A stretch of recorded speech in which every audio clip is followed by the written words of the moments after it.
प्यारे बच्चों, जय हिंद। आपका हमारे चैनल में हार्दिक स्वागत है। आपकी वार्षिक परीक्षा की तैयारी अच्छी चल रही होगी। आज हम कक्षा 8वीं विषय हिंदी में वार्षिक मूल्यांकन 2023-24 के मॉडल सेट पेपर बी का संपूर्ण हल देखेंगे। अभी तक आपने हमारे चैनल को सब्सक्राइब नहीं किया तो कर लीजिए। साथ ही आप अपनी कक्षा के सभी विषय के वीडियो वार्षिक मूल्यांकन के मॉडल पेपर देखने के लिए हमारे चैनल की प्लेलिस्ट में जाकर देख सकते हैं। वार्षिक मूल्यांकन 2023-24 विषय हिंदी कक्षा 8वीं सेट बी। तो सबसे पहले देखें, सही विकल्प चुनकर लिखिए। प्रश्न पहला, भारत रत्न लता मंगेशकर को स्वर कोकिला क्यों कहा जाता है? ए, अच्छी नृत्यांगना थी। बी, सुरीली गायिका थी। सी, दक्ष चित्रकार थी। डी, प्रसिद्ध लेखिका थी। तो क्योंकि वह सुरीली गायिका थी, इसका बी वाला सही है, इसलिए उन्हें स्वर कोकिला कहा जाता है। प्रश्न दूसरा, श्री मुक्तानंद जी से मिलिए पाठ किस विधा से है? ए, संस्मरण। बी, कहानी। और सी, व्यंग। तो इसका सही उत्तर है व्यंग। मुक्तानंद जी वाला व्यंग से संबंधित है।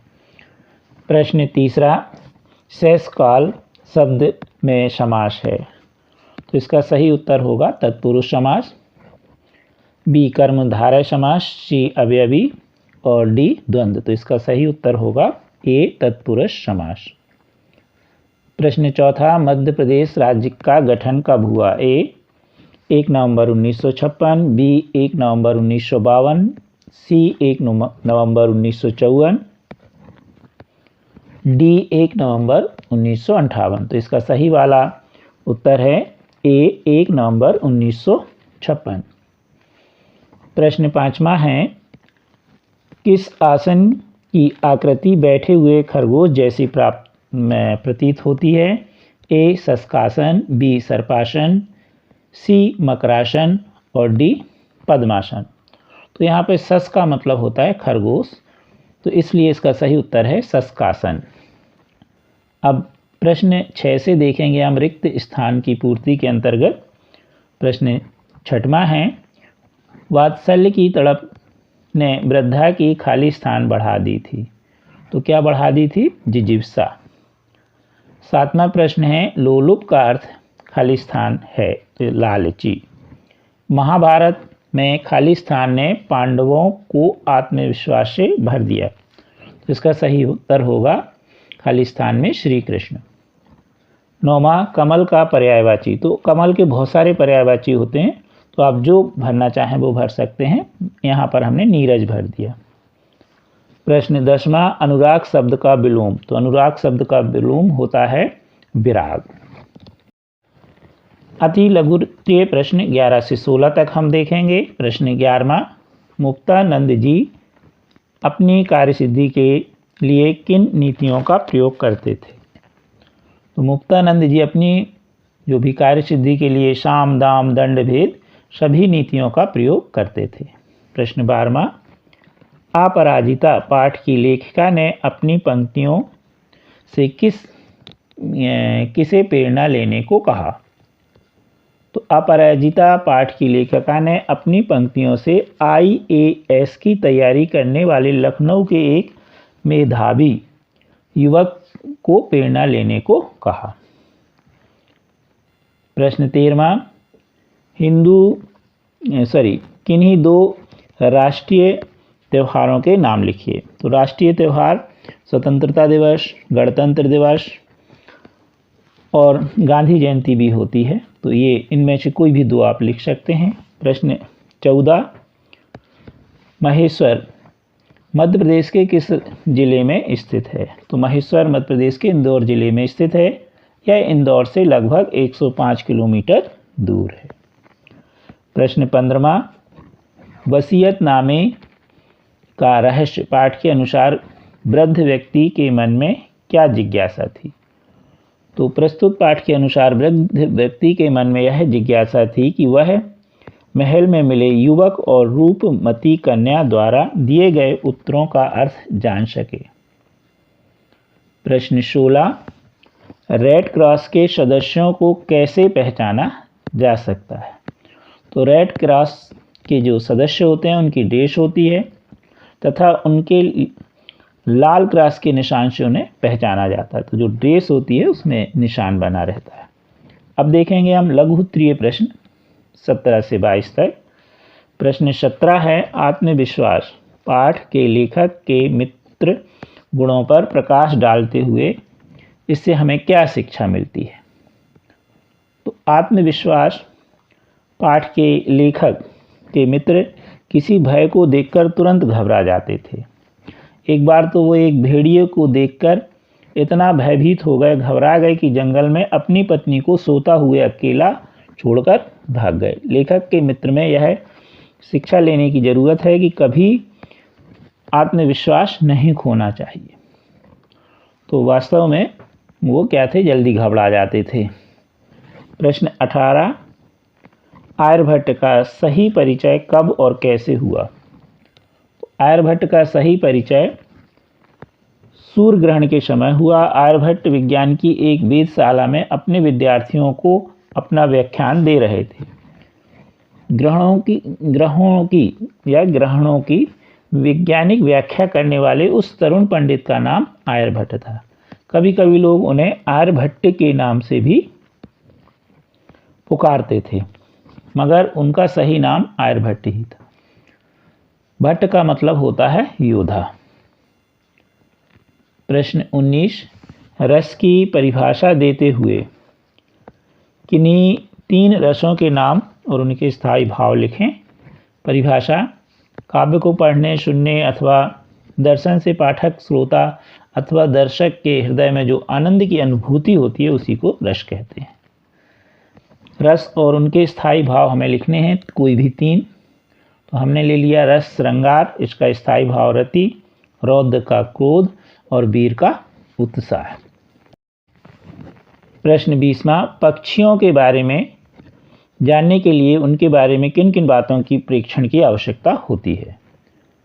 तो कोई भी पक्षी, उनके बारे में हमें जानना है तो निम्नलिखित प्रेक्षणों की आवश्यकता होती है। किसी पक्षी की आकृति एवं रूप रंग उसका कैसा है। दूसरा, वह पक्षी किस प्रकार का भोजन पसंद करता है। तीसरा, उस पक्षी में कौन कौन सी अच्छी तथा कौन सी बुरी आदतें हैं। और चौथा, उसका प्रजनन का समय क्या होता है। प्रश्न 21, गुप्त काल की प्रसिद्ध साहित्यिक कृतियाँ कौन कौन सी थीं? तो गुप्त काल की प्रसिद्ध साहित्यिक कृतियाँ मृच्छकटिकम व मेघदूत थीं। प्रश्न 22, सर्पासन से शरीर में होने वाले लाभ लिखिए। पहला, पेट एवं कमर संबंधी रोग दूर होते हैं। दूसरा, रीढ़ तथा कमर में लोज बढ़ती है। तीसरा, फेफड़े एवं हृदय स्वस्थ रहते हैं। तीसरा, कब्ज दूर होती है। अब देखेंगे हम दीर्घोत्तरीय प्रश्न 23 से लेकर 26 तक। 23वां प्रश्न है, निम्नलिखित पंक्तियों का अर्थ भावार्थ सहित लिखें। दौलत पाए न कीजिए सपने में अभिमान, चंचल जल दिनचारी को ठाऊ न रहत निदान। तो संदर्भ है, प्रस्तुत पंक्तियां हमारी पाठ्य पुस्तक भाषा भारती के पाठ गिरधर की कुंडलियों से लिया गया है। इसके कवि गिरधर जी हैं। प्रसंग, कवि गिरधर जी ने इन कुंडलियों के माध्यम से यह बताया है कि धन संपत्ति का मनुष्य को घमंड नहीं करना चाहिए, क्योंकि यह तो थोड़े ही समय की होती है। अब व्याख्या देखें, हमें धन संपत्ति प्राप्त करके स्वप्न में भी घमंड नहीं करना चाहिए। यह संपत्ति तो जल के समान चंचल है, बहुत थोड़े समय रहती है। अंत में यह एक स्थान पर कभी नहीं रहती, क्योंकि संपत्ति स्थिर नहीं होती है। इसलिए इस संसार में अपने जीवन काल में यश की प्राप्ति करो। सभी से मधुर वचन बोलिए और सभी के साथ विनयपूर्वक व्यवहार कीजिए। कवि कहते हैं कि धन संपत्ति प्राप्त करके जो कम तौलते हैं अर्थात कपट का व्यवहार करते हैं, उन्हें यह ध्यान रखना चाहिए कि यह संपत्ति तो 2-4 दिन रात की है, यह सभी के पास सदा नहीं रहती है। प्रश्न 24, विक्रम संवत का प्रचलन उज्जैनी के महान सम्राट विक्रमादित्य ने विदेशी आक्रमण शक राजाओं पर अपनी विजय के उपलक्ष्य में ईसा पूर्व सन 57 में किया था। संदर्भ प्रस्तुत गद्यांश हमारी पाठ्यपुस्तक नव संवत्सर से लिया गया है। प्रसंग इन पंक्तियों में विक्रम संवत के प्रारंभ होने के विषय में बताया जा रहा है। व्याख्या विक्रमादित्य उज्जैनी के एक महान सम्राट थे। शक राजाओं ने विक्रमादित्य के राज पर आक्रमण कर दिया था। इन विदेशी आक्रमण करने वाले शक राजाओं को विक्रमादित्य ने परास्त कर दिया, उन पर जीत प्राप्त कर ली। अपनी जीत के संदर्भ में खुशी मनाने में यह संवत चलाया गया। यह संवत ईसा सन से 57 वर्ष पूर्व किया गया। इस संवत का नाम उनके नाम के आधार पर विक्रम संवत किया गया। प्रश्न 25वां, पिताजी को वार्षिक परीक्षा की जानकारी देते हुए पत्र लिखिए। तो आपको जो आपके स्कूल में बताया गया है उसे तैयार कर लें। यहाँ पर हमने एक संक्षेप में दिया है। तो सबसे पहले लिख देंगे आदरणीय पिताजी। यहाँ जो आप स्थान हो वो लिख दें, दिनांक लिख दें, सादर चरण स्पर्श। मैं यहाँ पर अच्छी तरह से हूँ, आशा है कि आप भी सकुशल होंगे। मेरी वार्षिक परीक्षा की तैयारी अच्छी चल रही है। वार्षिक परीक्षा में संभवतः मार्च में शुरू होगी। मुझे विश्वास है कि मैं परीक्षा में प्रथम श्रेणी से उत्तीर्ण हो जाऊंगा। माताजी को चरण स्पर्श, छोटे भाई बहनों को ढेर सारा प्यार। आपका पुत्र। और यहाँ पर आप अपना नाम लिख दीजिए। तो इस तरह से बड़े आसानी से आप पत्र लिख सकते हैं। प्रश्न 26, निम्नलिखित शीर्षकों में से कोई एक पर निबंध लिखिए।